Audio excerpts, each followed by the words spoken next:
আমরা যখনই বাংলাদেশে ভারত বিষয় নিয়ে কথা বলি, আমাদের দেশের যে বিশাল দালাল সম্প্রদায় আছে এবং ওই পারে এটাকে সবসময় ভারতের বিরোধিতা আকারে পড়ে।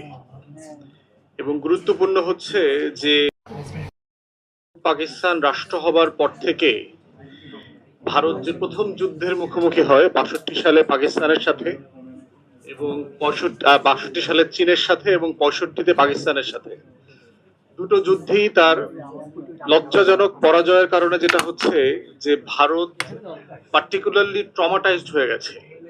এবং একটা বিষয় তার কাছে পরিষ্কার হয়ে গেছে যে হিন্দুস্তানের স্বাধীনতা রক্ষার জন্য যেভাবে মুসলমানরা, শিখরা একসময় যুদ্ধ করেছেন সাহসিকতার সাথে, সেই জনগোষ্ঠী তাদের জন্য হয়ে এখন আর যুদ্ধ করবে না, কারণ তাদেরকে তারা নাগরিকত্বের ফাইল থেকে সরিয়ে ফেলেছে। তাহলে এখন যারা আছেন তারা আসলে সাহসী যোদ্ধা না।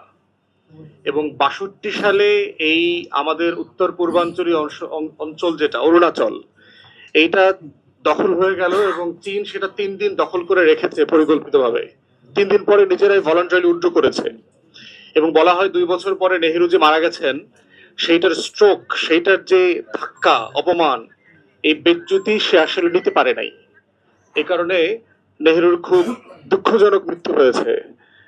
ইতিহাসবিদরা এবং তার চারপাশের লোকরা বলেছেন যে ৬২ যুদ্ধে পরাজিত হওয়ার পরে নেহেরুকে নাকি হাসতে দেখা যায় নাই। তার এই পরিমাণ লজ্জা তার ভিতরে তৈরি হয়েছিল। এবং সেইটার পর থেকে যেটা হয়েছে যে ইন্ডিয়ান ডিফেন্স এবং ফরেন পলিসিতে একটা ট্রমা কাজ করে। এই অঞ্চলে কিছু একটা ঘটলেই তার ভিতরে একটা আতঙ্ক তৈরি হয়।